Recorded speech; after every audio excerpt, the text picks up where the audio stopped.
Hello friends, welcome back to our YouTube channel ICFX Salary with a new learning video which is the continuation of our previous video, that is order block engulfing trading setup. Okay, तो ये हमारा second part होने वाला है same video का. Okay, video में आगे बढ़ने से पहले मैं उम्मीद करता हूँ कि आप सब लोगों ने जो हमने प्रीवियस वीडियो के अंदर कवर किया था उसे ठीक से समझा होगा. देखो गाइस, बहुत क्लियरली मैं बताता हूं एक फैक्ट.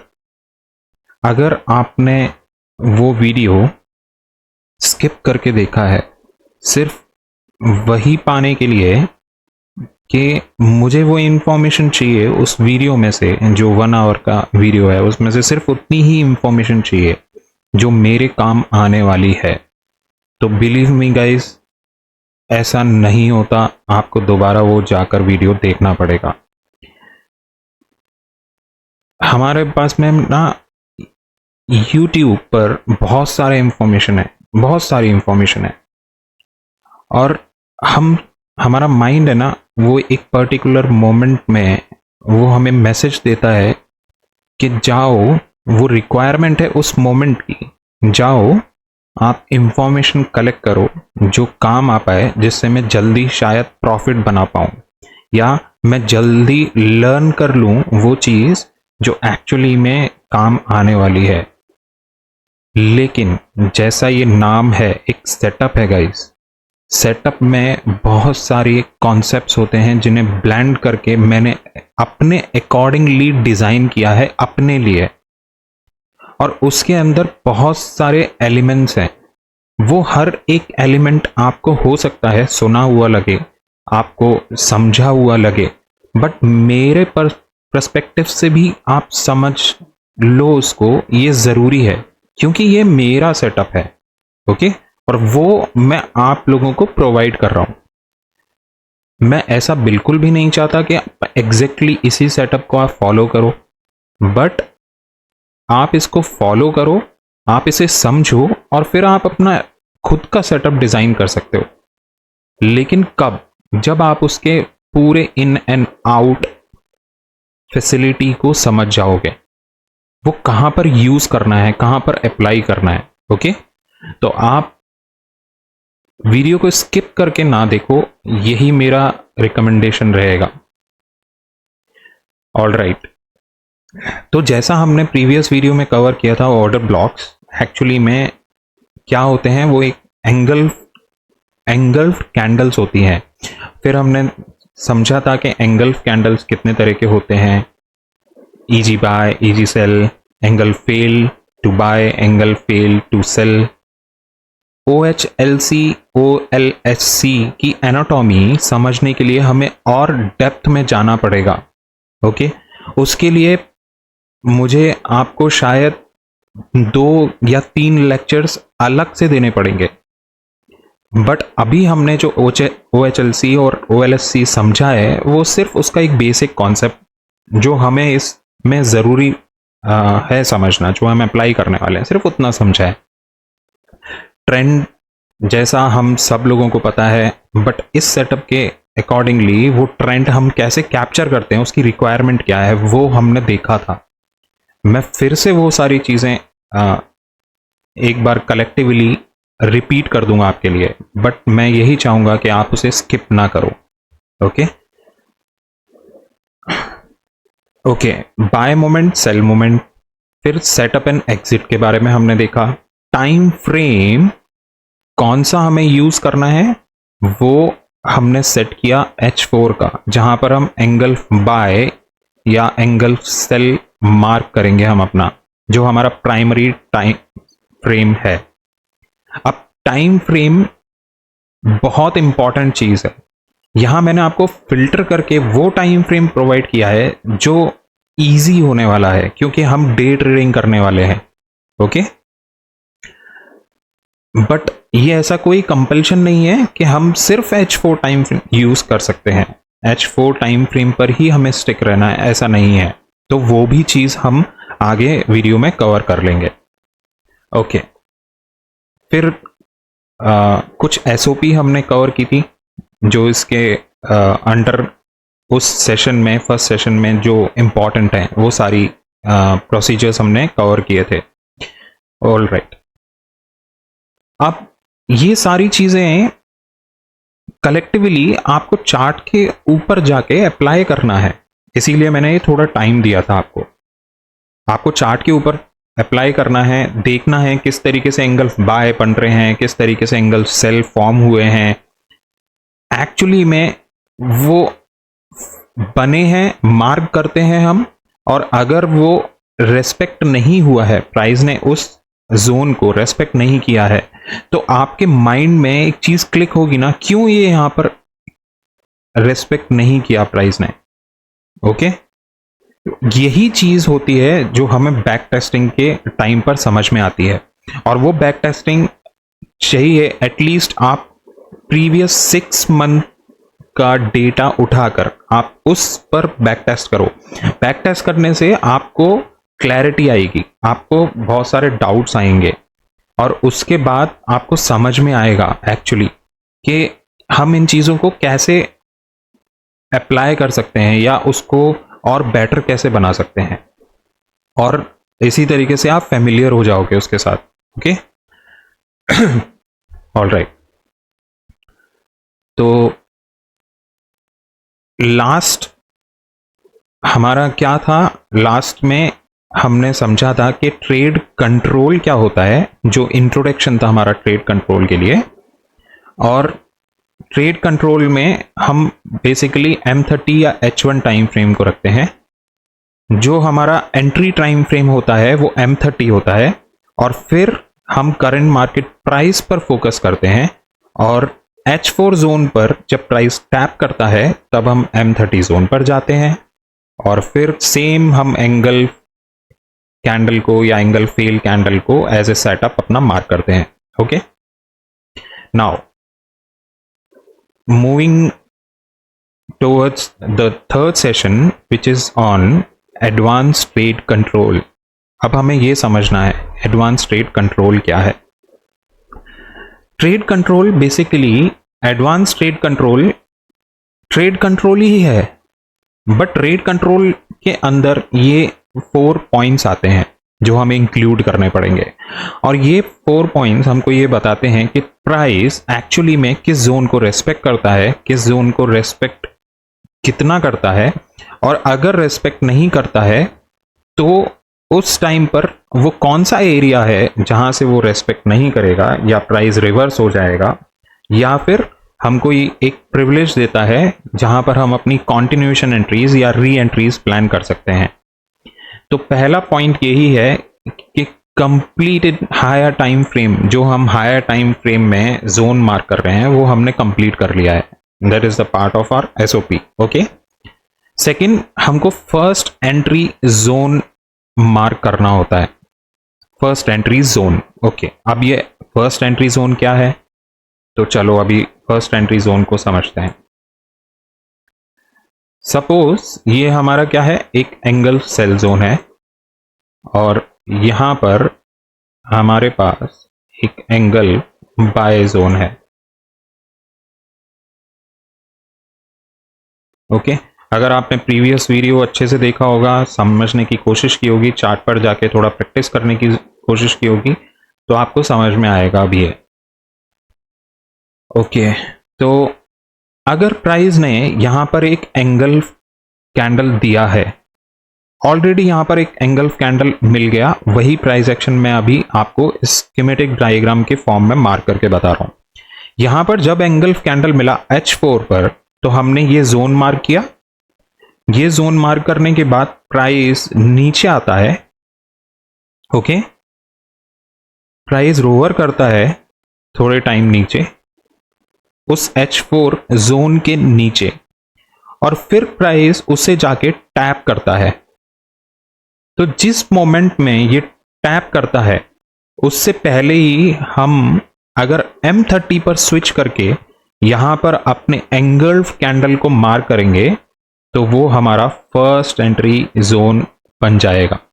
लेट्स सपोज यहां पर कोई एंगल कैंडल बना हुआ था M30 का, okay, angle sell candle, okay, वो हमने मार्क किया हुआ है, तो ये हमारा फिल्टर हो गया ना वो जोन जो H4 में बनाया था। अब इस जोन में प्राइस जब यहां पर टैप करेगा तो हम यहां से अपनी कॉन्फर्मेशन एंट्री प्लान कर सकते हैं और उसी को बोलते हैं हम अपनी फर्स्ट एंट्री। तो मैं यहां पर मार्क करता हूं, मैं यहां पर बोलता हूं यहां पर हमारी होती है first entry, first entry zone, okay, sorry, first entry, my bad, okay, first entry zone हमने यहां पर मार्क किया। अगर प्राइस इस फर्स्ट एंट्री जोन पर टैप करता है तो हमें एग्रेसिवली यहां पर सेल नहीं करना है, हमें कॉन्फर्मेशन एंट्री प्लान करनी है। प्राइस ही हमको कॉन्फर्मेशन प्रोवाइड करेगा, तभी हमें अपना सेल डिसीजन प्लान करना है, ओके। वो हम देखेंगे थोड़ी देर बाद कि कॉन्फर्मेशन एंट्रीज के लिए क्या क्राइटेरिया है, कैसे प्लान होती है। ऑलराइट, तो फर्स्ट एंट्री जोन में प्राइस ने जब टैप किया तो मे बी प्राइस यहां से कॉन्फर्मेशन एंट्री प्रोवाइड करेगा और फिर हम वापस मेल्ट होना शुरू हो जाएंगे और प्राइस नीचे आएगा डायरेक्टली कहां तक, हमारे एंगल H4 बाय जोन तक। ऑलराइट, तो यही है हमारा फर्स्ट एंट्री जोन का क्राइटेरिया।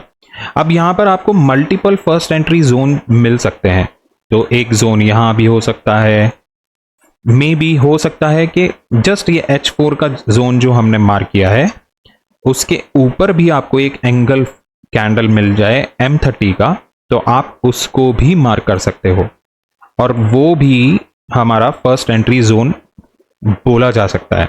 बट डिपेंड करता है प्राइस वहां से रिएक्ट करता है कि नहीं करता, प्राइस वहां तक जाता है या नहीं जाता, और अगर रिएक्ट करता है तो हमारी रिक्वायरमेंट जो हमारे एसओपी है उसके अकॉर्डिंगली रिएक्ट करता है या नहीं करता, और जहां से वो रिएक्शन मिलता है उसी को हम फर्स्ट एंट्री जोन मान लेते हैं, ओके। ओके, सेकेंडली क्या है, road blocks. Road blocks actually retracement entries होती हैं। अब ये रोड ब्लॉक क्या है, तो रोड ब्लॉक है सपोज प्राइस यहां से नीचे आना शुरू होता है, okay, price start melting from our this first entry zone, but यहां पर M30 पर एक एंगल बाय जोन है, M30 पर एक एंगल बाय जोन है, तो प्राइस क्या करता है, प्राइस नीचे आना शुरू करता है, एक कॉन्फर्मेशन एंट्री देता है जो ऑफ कोर्स हमारा लोअर टाइम फ्रेम पर होता है M30 से, नीचे आके इस M30 के एंगल बाय जोन पर आके वो टैप करता है और फिर वापस ऊपर रिएक्शन देना शुरू कर देता है। अब ये जो जब प्राइस इस जोन पर टैप करता है और अगर फिर यहां से रिएक्ट करता है वो हमारे रिवर्स डायरेक्शन में, जो हमारा एक्चुअली में हमारा एंटिसिपेशन क्या है कि प्राइस को अभी हमारे नेक्स्ट H4 बाय जोन तक जाना चाहिए, बट प्राइस ने अभी यहां से वापस जाना शुरू कर दिया M30 के एंगल कैंडल से, तो इसी एरिया को, इस जोन को हम बोलते हैं रोड ब्लॉक। और रोड ब्लॉक पे हमको एक रिट्रेसमेंट एंट्री प्लान करने का मौका मिलता है। तो प्राइस क्या करेगा, एक रोड ब्लॉक पर टैप करता है और प्राइस वापस जाता है और फिर फाइनली प्राइस यहां से मेल्ट डाउन होना शुरू होता है। फिर मे बी आपको ये हर एक pull back pull back pull back, ये जो भी पुल बैक मिलेंगे वो हो सकता है कि मल्टीपल M30 एंगल कैंडल जहां पर प्राइस टैप कर रहा है वहां से आपको एक एक पुल बैक मिलता चला जाए, ओके। तो ये क्या बोलते हैं हम इसको, रोड ब्लॉक, हमने इसको नाम दिया है road block, okay. So now road block पर हमारे रिट्रेसमेंट एंट्री प्लान हो सकती है, ओके। डोंट वरी, मैं आपको चार्ट पर चल के भी एग्जाम्पल्स दूंगा, और सिर्फ आज जो एग्जाम्पल्स दूंगा वही नहीं, मैं फिर से एक वीडियो लेके आऊंगा जिसमें आपको एनालिसिस करने से लेकर एंट्रीज तक बताऊंगा किस तरीके से प्लान की जाती है। ऑलराइट, तो रोड ब्लॉक्स रिट्रेसमेंट एंट्री के लिए हम यूज करते हैं। फोर्थ क्या है, री एंट्री प्लान कर सकते हैं हम। Re entry are basically use for the continuation entries. Okay, तो अभी कॉन्टिन्यूएशन एंट्री कैसे होती है, सॉरी, तो प्राइस ने यहां से जब मेल्ट करना स्टार्ट किया, फर्स्ट रोड ब्लॉक पे आया, प्राइस ने एक रिट्रेसमेंट दिया, रिट्रेसमेंट के बाद में प्राइस फाइनली इसे ब्रेक करता है, नीचे जाता है, और यही रोड ब्लॉक मे बी, ऐसा जरूरी नहीं है बट मे बी ये एक रोड ब्लॉक पर ही वापस एक पुल बैक लेता है। तो जब भी प्राइस एक एंगल फेल देता है तो वहां पर हम अपनी कॉन्टिन्यूएशन एंट्री प्लान कर सकते हैं। We can expect a pull back to that zone. अब ये पुल बैक की भी एक कंडीशन होती है, वो पुल बैक कहां तक ले सकता है। ओके, तो जनरली अगर प्राइस एक एंगल फेल जोन देता है तो जनरली वो हमको एक पुल बैक भी क्रिएट करके देता है। ओके, और वो pull back as like a retracement वो कहां से आता है, एक रोड ब्लॉक से। हर टाइम फ्रेम पर एक एंगल फेल हो रहा होता है या एंगल जोन क्रिएट हो रहा होता है। अगर हम H4 पर देखेंगे, डेली पर देखेंगे, हम वीकली पर देखते हैं, हम H1 पर देखते हैं, M30 पर देखते हैं, M15 पर देखते हैं, M3 पर देखते हैं, M1 पर देखते हैं, या मे बी हम सेकंड्स पर चले जाते हैं तो भी वहां पर एंगल कैंडल्स मल्टीपल्स बनते हैं, बट हम उसको फिल्टर कर रहे हैं अपनी रिक्वायरमेंट के अकॉर्डिंगली। ये हमें समझना पड़ेगा, ये इंपॉर्टेंट है। ओके, वरना ऑर्डर ब्लॉक्स भी फेल होते हैं, ऑर्डर ब्लॉक्स भी स्वीप होते हैं। Okay, alright.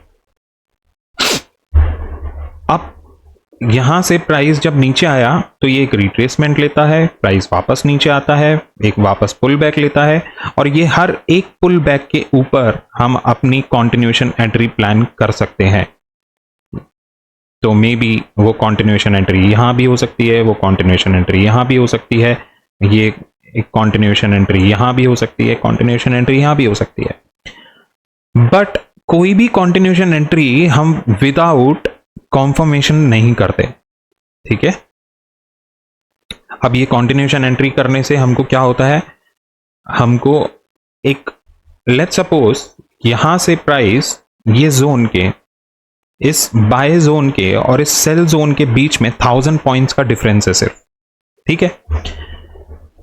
ये 1000 पॉइंट्स में प्राइस हमको ये पता चल गया कि इस एंगल सेल जोन से प्राइस नीचे आना शुरू करेगा, और मे बी ये 1000 पॉइंट्स का मूव हमको कैप्चर करने के लिए मिल सकता है। अगर हमने अपनी एक एंट्री इस जगह पर प्लान की है डायरेक्टली, तो नीचे आने वाले 1000 पॉइंट्स तक हम टारगेट कर सकते हैं, और अगर हम ऐसा करते हैं तो सिर्फ एक बार हमको 1000 पॉइंट मिलेंगे। लेकिन अगर इस सेम जोन के अंदर अगर हम कॉन्टिन्यूएशन एंट्री प्लान करते हैं तो प्राइस अगर पुल बैक दिया, यहां से प्राइस यहां तक मे बी 400 पॉइंट्स आया था नीचे, तो यहां पर मेरा एसएल 200 पॉइंट्स का था, तो यहां पर मेरा एसएल शायद 100 पॉइंट का रहेगा, और फिर मैं नीचे वाला मूव कैप्चर कर सकता हूं। फिर यहां पर मैंने दोबारा नीचे वाला मूव कैप्चर कर सकता हूं। तो ऐसे इस 1000 पॉइंट्स के जोन को जब तक प्राइस ने कवर किया, तब तक हमने उस 1000 पॉइंट्स के मूव के अंदर ही मे बी 1600 पॉइंट्स, 2000 पॉइंट्स, अगर हम बीटीसी की बात कर रहे हैं, या फिर ईटीएच में है तो मे बी 100 पॉइंट्स ओवरऑल, या 150, 160, 200 या 80, 50, जितने भी पॉइंट्स हैं हम कवर कर सकते हैं, राइट। तो आई होप कि बहुत सिंपल लैंग्वेज में, और मतलब मैं जितना समझा सकता हूँ वो मैं समझा रहा हूँ आपको। ओके, तो आपको समझ में आ रहा होगा आई गेस। बट ये आपको प्रैक्टिस करना पड़ेगा चार्ट पर, आपको टाइम देना पड़ेगा। जैसा मैंने बताया 6 महीने प्रीवियस डेटा के ऊपर आपको बैक टेस्ट करना पड़ेगा इसके साथ फेमिलियर होने के लिए। उसके बाद आप फॉरवर्ड टेस्ट करो, और वो फॉरवर्ड टेस्टिंग एटलीस्ट आपकी 2 to 3 मंथ्स के लिए होनी चाहिए। ठीक है, alright, now the next. Okay, sorry, alright. तो हमने जाना कि ट्रेड कंट्रोल में क्या 4 पार्ट्स हैं अभी। अब ये हमारे पुलबैक्स कहाँ से आते हैं, ये पुलबैक हमको पता कैसे चलेगा? तो पुलबैक के लिए कंडीशन है सबसे पहले कि प्राइस क्रिएट ही क्यों करता है पुलबैक, और वही मैंने आपको बताया, because of the opposite zone. Opposite zone और कुछ भी नहीं है हमारा। अगर प्राइस सेल जोन से, H4 सेल जोन से नीचे आना शुरू किया है, तो उसने एक ऑलरेडी एंगल कैंडल बनाया है और वो नीचे आना शुरू हुआ। और जो एंगल कैंडल बना के वो नीचे आना शुरू करता है, वही एंगल को हम बोलते हैं ऑपोजिट जोन। तो अगर उसने एक एंगल H4 टाइम फ्रेम के जोन में एक M30 पर एंगल कैंडल बना के प्राइस ने नीचे आना शुरू किया है, तो सबसे पहले वही एंगल जो कैंडल है M30 का, उसे हम ट्रेड कंट्रोल बोलते हैं। ये तो सब लोगों को पता है। अब वो ट्रेड कंट्रोल में भी प्राइस को अट्रैक्ट कर सकता है वापस अपने तरफ आने के लिए। और सेकेंड रीजन होता है because of the candle closing. तो candle closing, I am sorry, my bad, candle closing हमारा ट्रेड कंट्रोल है जो प्राइस को वापस पुल कर सकता है एज ए मैग्नेट अपनी तरफ, और प्राइस वापस पुल बैक उसी ट्रेड कंट्रोल तक जाएगा। ऐसा कब करेगा? ऐसा एक ऑपोजिट जोन की वजह से करेगा, और वो ऑपोजिट जोन कौन सा है? वो हमारा रोड ब्लॉक है, राइट। तो अब यहां पर इस स्कीमेटिक डायग्राम को अच्छे से बनाने का टाइम आ गया है।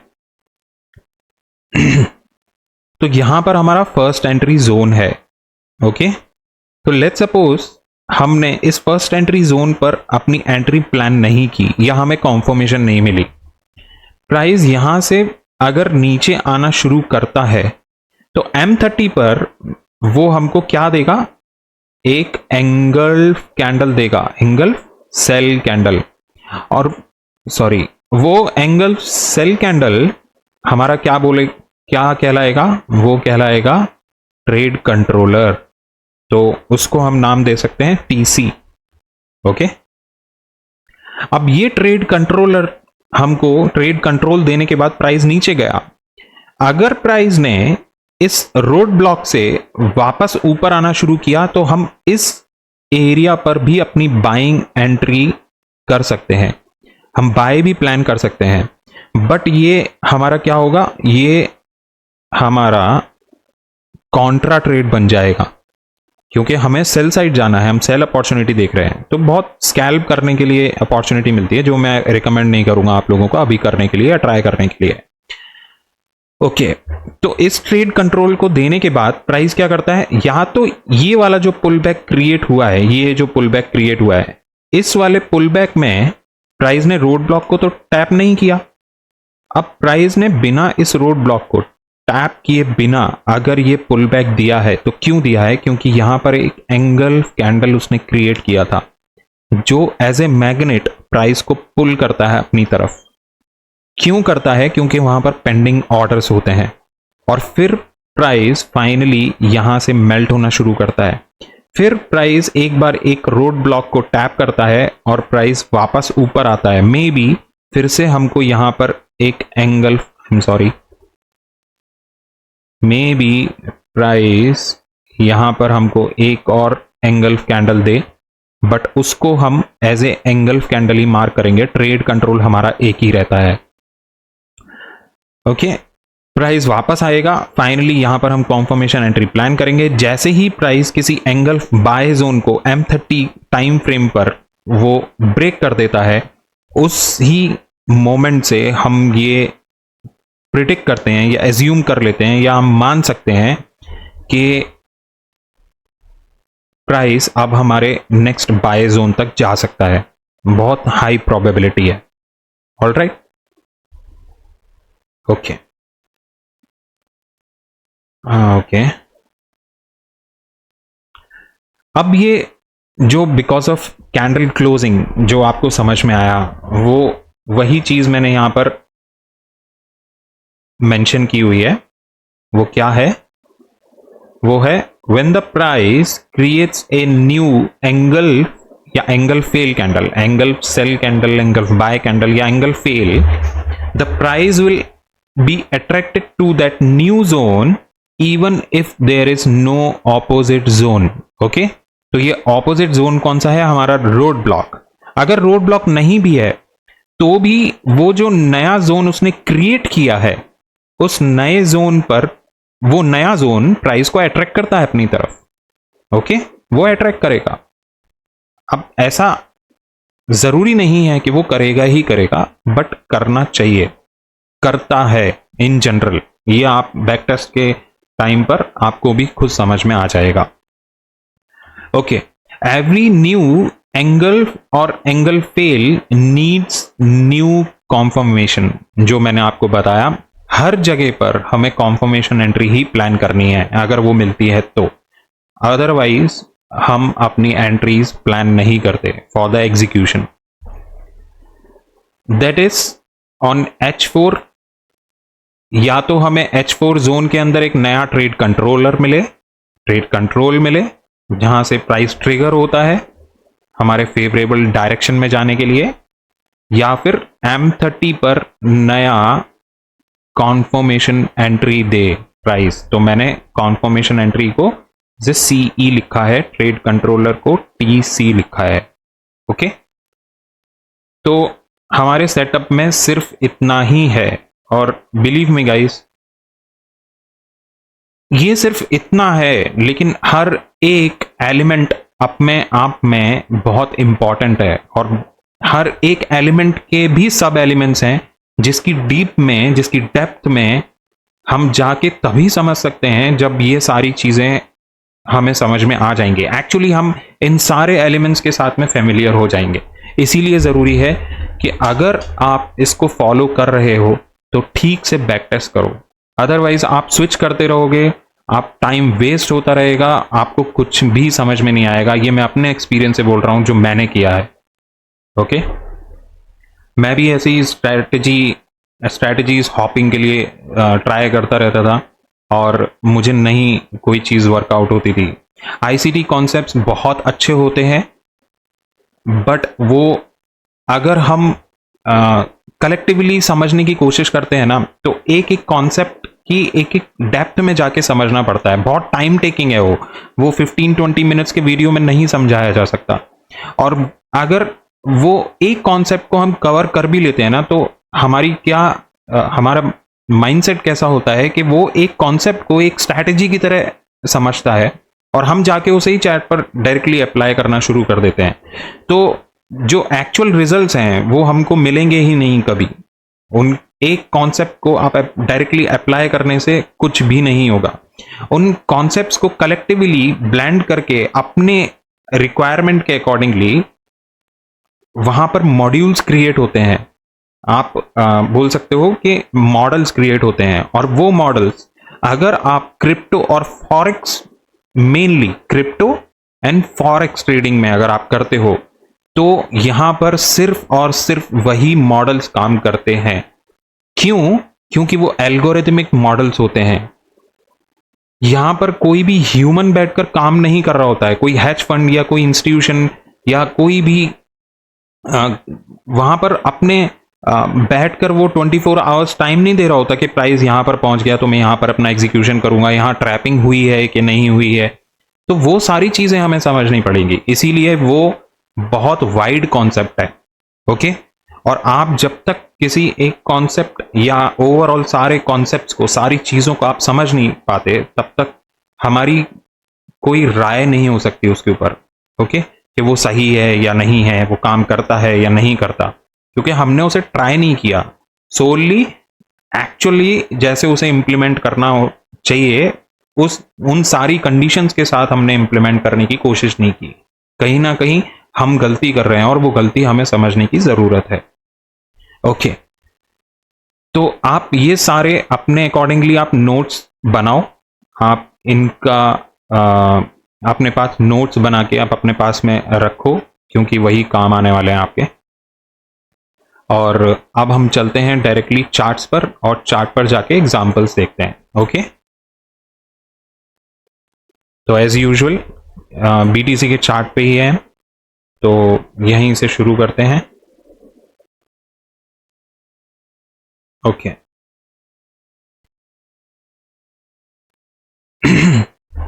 में करंट प्राइस पर जाते हैं हम।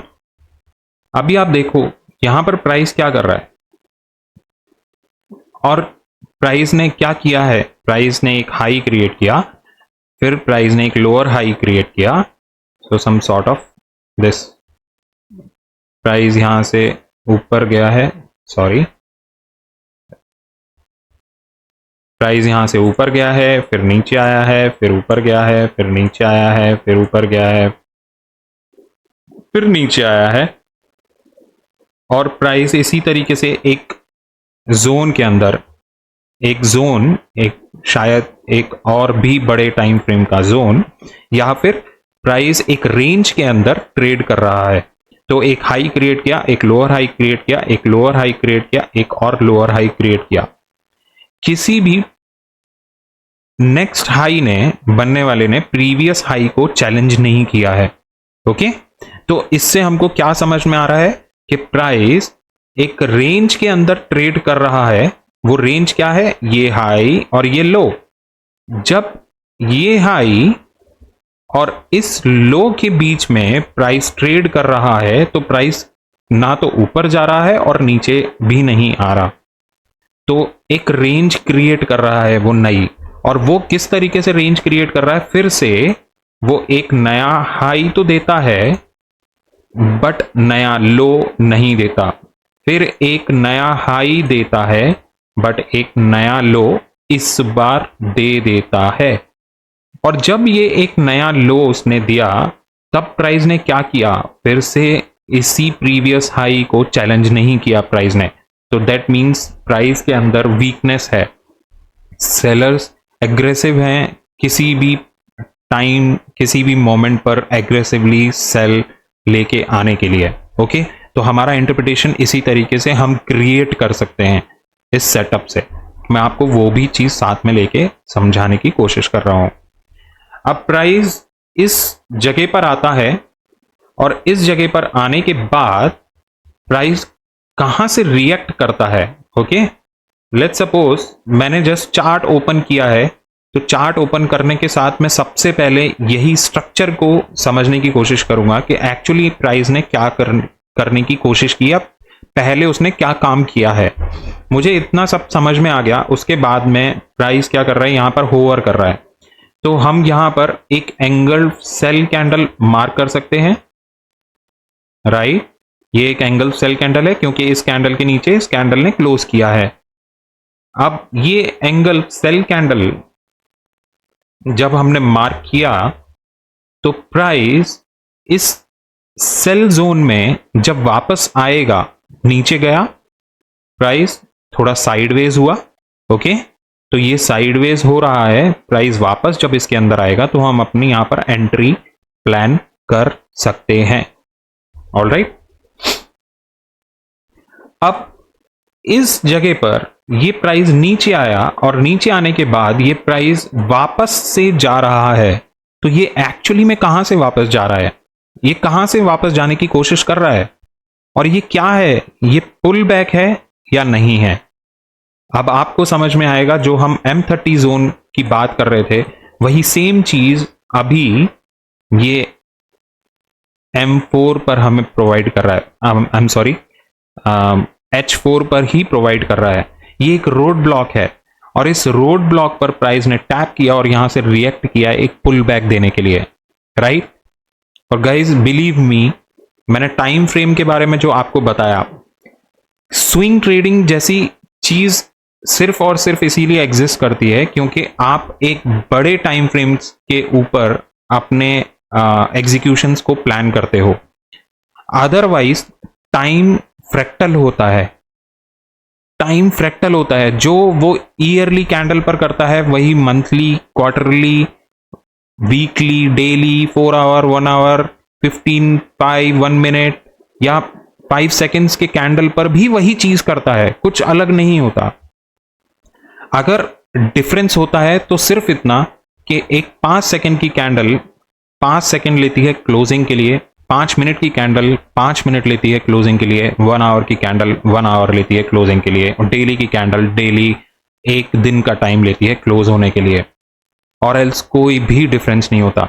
तो ऐसा कोई सेटअप एग्जिस्ट नहीं करता, या फिर वो सेटअप को बहुत सारे इंप्रूवमेंट की जरूरत है। अगर कोई ये कहता है कि ये सिर्फ और सिर्फ बड़े टाइम फ्रेम्स के ऊपर काम करता है, छोटे टाइम फ्रेम के ऊपर फेल हो जाता है, तो ऐसा नहीं होता। अगर बड़े टाइम फ्रेम पर वो काम कर रहा है तो छोटे पर भी करना चाहिए, छोटे पर कर रहा है तो बड़े पर भी करना चाहिए। ओके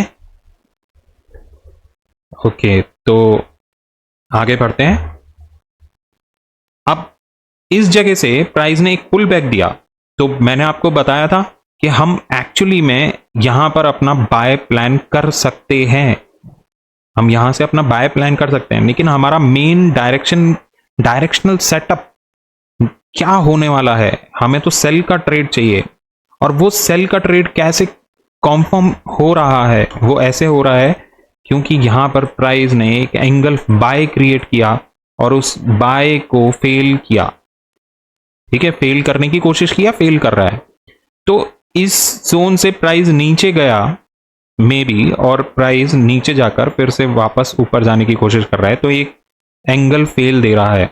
इस एंगल फेल इस नए जोन के बनने की वजह से और यहां पर एक रोड ब्लॉक होने की वजह से प्राइस एक पुल बैक दे रहा है। अब इन दोनों जोन्स को हम डिलीट कर देते हैं और ये मार्क करना है, और जोन मार्किंग करने के टाइम पर आपको फ्लेक्सिबल रहना होगा। ओके, अब इस जगह पर प्राइस आएगा तो हमें अपना सेल प्लान करना है। तो मैं आपको एक एलिप्स मार्क कर लेता हूं जिससे एक लोकेशन आइडेंटिफिकेशन के लिए आसान हो जाएगा। M30 टाइम फ्रेम पर हम क्लिक करेंगे और यहां पर अपने फिल्टर जोन को मार्क करेंगे सबसे पहले। तो फिल्टर्ड जोन कौन से हैं हमारे, यहां पर कोई एंगल सेल कैंडल बना है? नहीं बना, लेकिन ये एक एंगल सेल कैंडल है क्योंकि इस कैंडल के नीचे हमको इस कैंडल ने क्लोज करके दिया था। तो ये हमारा एक एंगल सेल कैंडल है और इसे हम मार्क करेंगे। Okay, angle sell. हम इस जोन को भी मार्क कर सकते हैं क्योंकि ये भी एंगल सेल है, तो इस जोन को भी मार्क कर लेते हैं। ऑल राइट, चलो इस जोन को भी हमने मार्क किया, एंगल सेल। अब ये बड़े टाइम फ्रेम का H4 का मैं डिलीट कर दे रहा हूं जिससे आपको कंफ्यूजन ना हो। ऑल राइट, अब इस जगह पर हमको देखना है कि यहां पर हमें कॉन्फर्मेशन एंट्री मिली थी या नहीं मिली थी। ओके, तो अब मैं आपको कॉन्फर्मेशन एंट्री के बारे में बता देता हूं, जो हमारा थर्ड पार्ट है उसी चीज में जो हमने अभी छोड़ दी है। Okay, conformation entries. तो कॉन्फर्मेशन एंट्रीज के लिए एक्चुअली आपको क्या करना है, देखो कॉन्फर्मेशन एंट्रीज CE से डिफाइन करेंगे और ये दो तरह की होगी, एक हाई रिस्क, एक होगी लो रिस्क। CE एक होगा high risk CE। Low risk CE में हमारा क्या होता है, या तो हम M15 एंगल कैंडल को बनने का वेट करेंगे सिर्फ, या फिर सेकंड क्राइटेरिया है M5 पर EG बाय या सेल के साथ, एक एंगल सेल के साथ एक एंगल फेल होना चाहिए। ये लो रिस्क एंट्री है, conformation entry. High risk conformation entry है, कॉन्फर्मेशन एंट्री है, हाई रिस्क कॉन्फर्मेशन एंट्री कौन सी है? ओके, M5 EG और M1 EF। ओके, तो ये हमारे कॉन्फर्मेशन एंट्रीज के लिए क्राइटेरिया है, हमारी कॉन्फर्मेशन एंट्री के लिए क्राइटेरिया है। ओके, मैं इसे थोड़ा बड़ा करता हूं। तो कॉन्फर्मेशन एंट्री के लिए लो रिस्क कॉन्फर्मेशन एंट्री हमारी क्या होगी? या तो M15 पर वो हमें एक एंगल्फ कैंडल दे दे, हम इमीडिएटली हम वहां पर एंट्री प्लान कर सकते हैं, या फिर M5 पर एक एंगल्फ कैंडल बनाए और साथ में हमें एक एंगल फेल दे। जब एंगल फेल करेगा तभी हमारी वो कॉन्फर्मेशन एंट्री M5 पर प्लान होगी, और ये लो रिस्क एंट्री है। हाई रिस्क एंट्री एक्चुअली में कैसी है कि हमको M5 पर एक एंगल्फ कैंडल मिल गया और हमने वहीं पर एग्जीक्यूशन कर दिया, या फिर M1 टाइम फ्रेम पर एक एंगल फेल मिला, एक एंगल बाय या सेल तो बनाएगा ही, प्राइस जब भी वो डायरेक्शन में मूव कर रहा है तो मल्टीपल आपको एंगल फेल मिलते चले जाएंगे, बट जो फर्स्ट एंगल फेल बना देगा प्राइस, तो हम वहां पर अपनी एंट्री प्लान कर सकते हैं। बट ये हाई रिस्क होगा। हाई रिस्क और लो रिस्क में मेन डिफरेंस क्या है? सिर्फ इतना डिफरेंस है कि लो रिस्क के अंदर आपको कम ट्रेड्स मिलेंगे लेकिन वो हाई प्रोबेबल होंगे, और हाई रिस्क के अंदर आपको बहुत ट्रेड मिलेंगे। मतलब आप हर 5 मिनट बाद, हर 10 मिनट 15 मिनट बाद आपको ट्रेड मिलते ही रहेंगे। तो मल्टीपल ट्रेड्स होने की जगह हमें क्वालिटी ट्रेड्स चाहिए, क्वांटिटी ट्रेड्स नहीं होनी चाहिए, क्वालिटी ट्रेड्स चाहिए। तो जिन्हें क्वालिटी ट्रेड फॉलो करनी है वही ट्रेड करना है, जो क्वालिटी सेटअप्स हैं वो लो रिस्क की तरफ जा सकते हैं, और जिन्हें हर ट्रेड कैप्चर करना है वो हाई रिस्क की तरफ जा सकते हैं। ओके, तो हम कहां थे? हम M30 जोन पर, M30 का हमने फिल्टर जोन मार्क किया था, H4 जोन का फिल्टर जोन हमने मार्क किया था M30 पर, एक ये और एक ये। और ये क्या है एक्चुअली में? ये ही हमारे फर्स्ट एंट्री जोन्स हैं। इनमें से कोई भी जो फिल्टर किए हुए जोन हैं वो हमारे फर्स्ट एंट्री जोन्स हो सकते हैं। वो मे बी ये जोन हो सकता है, this may be first entry zone,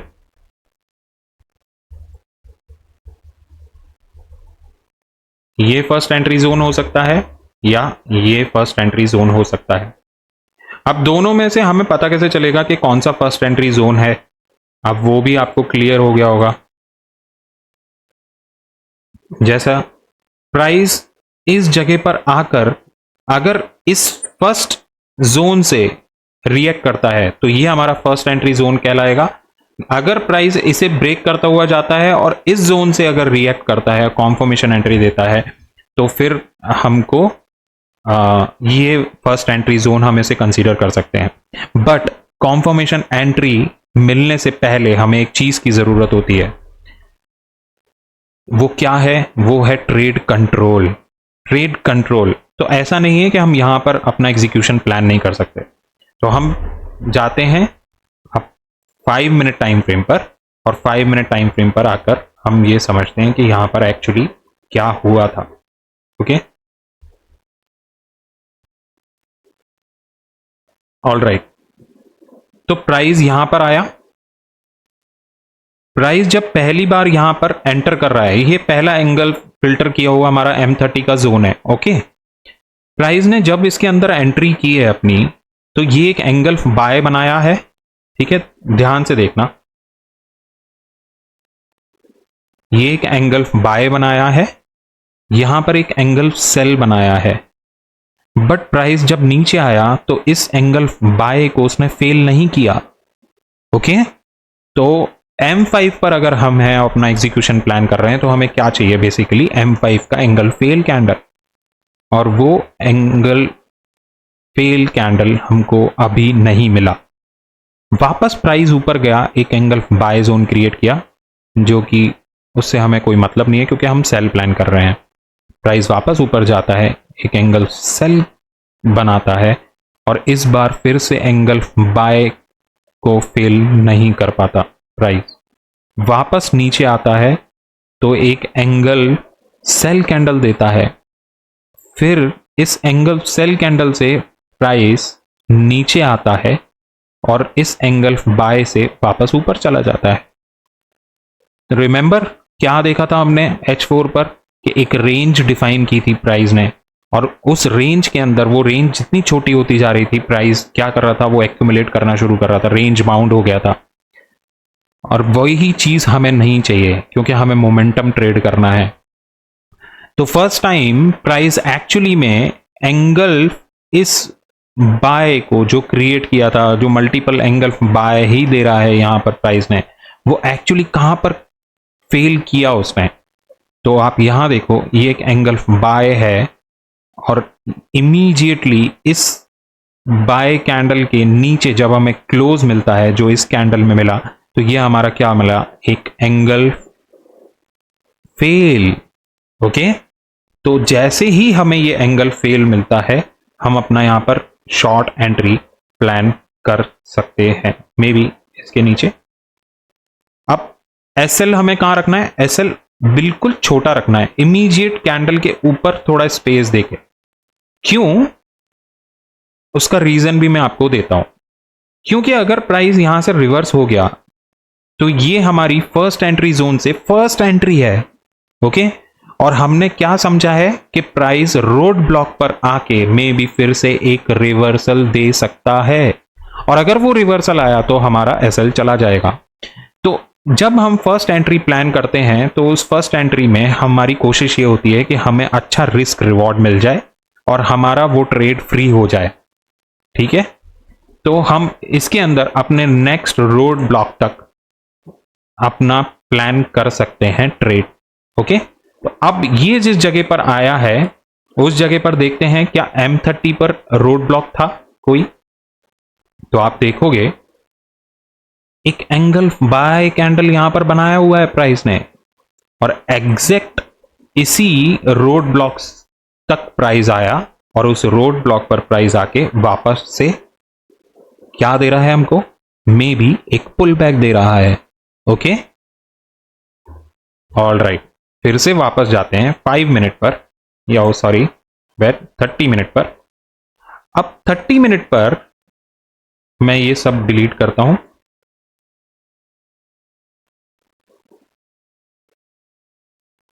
अब 30 मिनट पर एक्चुअली में जब प्राइस ने हमें फर्स्ट एंट्री दी थी अपनी, तो वहां पर ट्रेड कंट्रोल दिया कि नहीं, वो तो इंपॉर्टेंट है सबसे ज्यादा।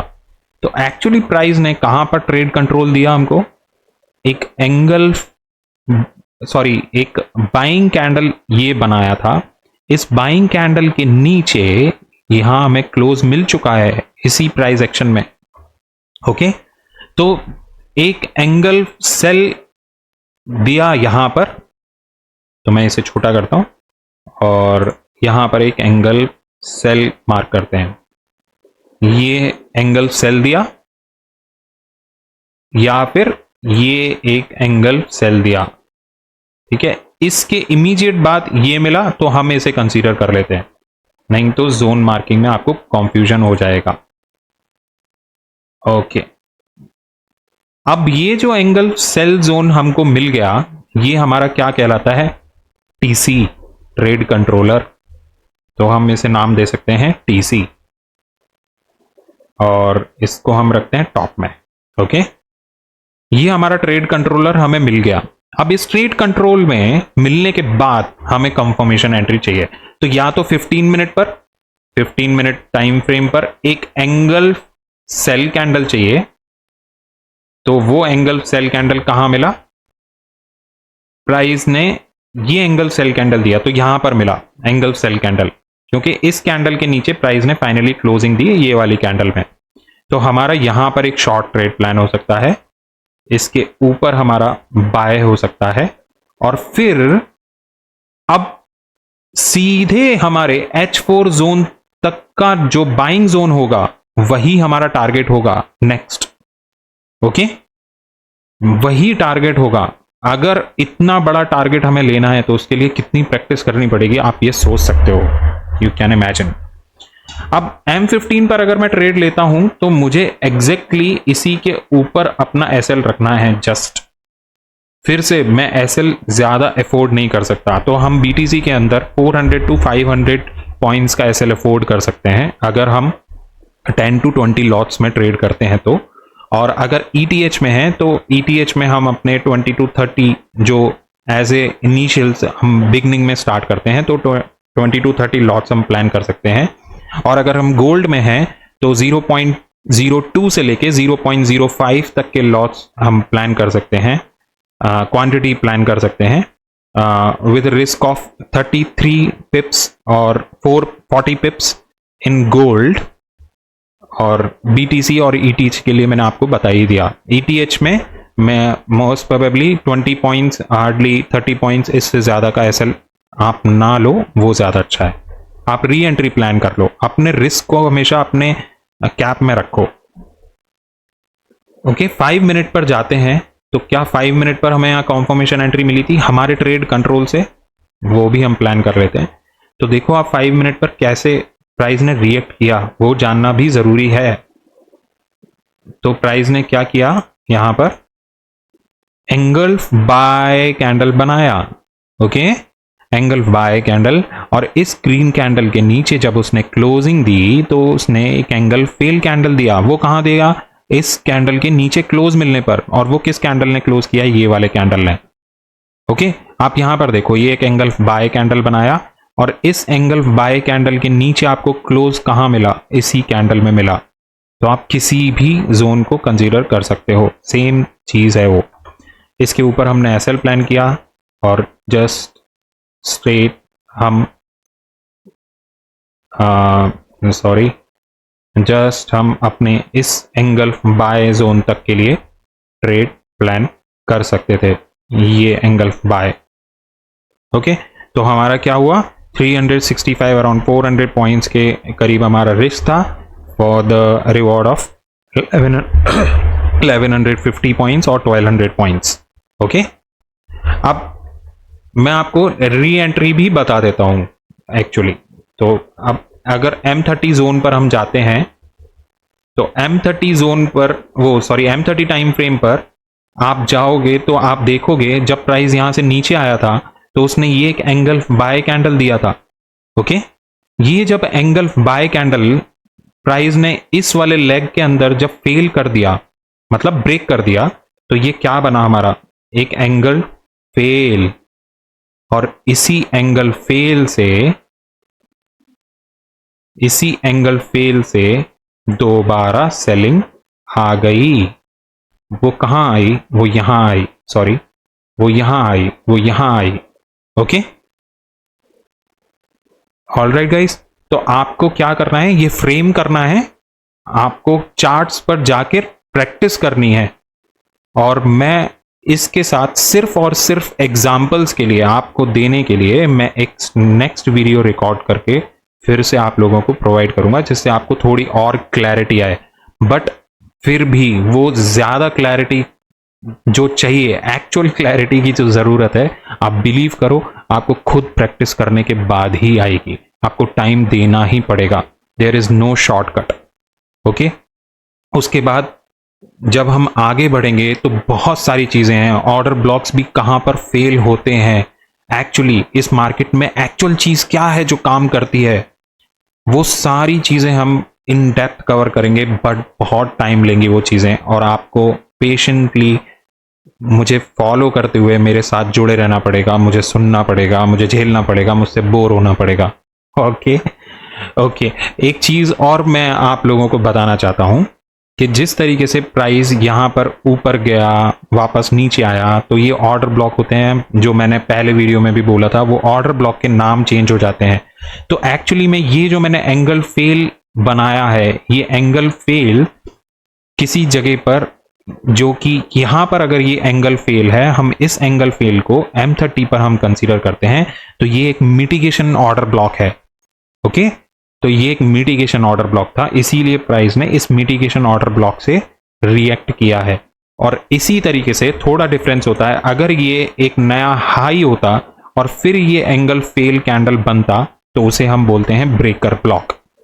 ओके, तो इसी तरीके से और रीडिफाइन हो जाते हैं, उनके स्ट्रक्चर बदल जाते हैं, उनके फॉर्मेट्स बदल जाते हैं, जो ब्लॉक्स होते हैं उनके, और उनकी लोकेशंस के अकॉर्डिंगली उनकी इंपॉर्टेंस होती है, उनकी वैल्यू क्रिएट होती है। और जो भी टाइम फ्रेम पर हम एक एक कैंडल को ट्रेड करते हैं, अपने प्लान करते हैं किसी भी टाइम फ्रेम के ऊपर, हर एक कैंडल एक रेंज क्रिएट करती है और वो रेंज क्रिएट करती है लिक्विडिटी से। तो प्राइस ऐसा कभी नहीं होता कि प्राइस विदाउट लिक्विडेशन या लिक्विडिटी के बिना ये कैंडल प्रिंट होना शुरू हो जाए। और ये कैंडल प्रिंट होती है, लिक्विडिटी क्रिएट होती है, वो किसके रिलेशन से होती है? It's not because of price levels, believe me guys, वो होती है सिर्फ और सिर्फ टाइम के पर्सपेक्टिव से। प्राइस टाइम को फॉलो करता है। तो आपको इनिशियल लर्निंग्स के लिए और ज़रूरत पड़ने के लिए ये बहुत अच्छा सेटअप हो सकता है अगर आप इसको अच्छे से मास्टर करने की कोशिश करोगे। बिलीव मी, दिमाग पर इतने हथौड़े पड़ते हैं कि समझ में ही नहीं आएगा, वो बहुत हार्ड हो जाएगा, वो बहुत ज़्यादा हार्ड हो जाता है, बहुत कॉम्प्लेक्स हो जाता है अगर आपको उन सारी चीज़ों की डेप्थ में जाना है तो। लेकिन आप क्विट नहीं कर सकते। अगर आपने क्विट किया है, अगर आप किसी स्ट्रीमर को जाके फॉलो करते हो, आप उनसे ट्रेड करते हो, तो मे बी वो आपको गलत नहीं सिखा रहे, वो आपको शॉर्ट टर्म के लिए आपको प्रॉफिटेबल बना सकते हैं, बट आप ट्रेडर नहीं बन सकते। ट्रेडर आप अपनी मेहनत से बनोगे, आप प्रैक्टिस करने के बाद बनोगे, टाइम देकर बनोगे, फॉरवर्ड टेस्टिंग के बाद बनोगे।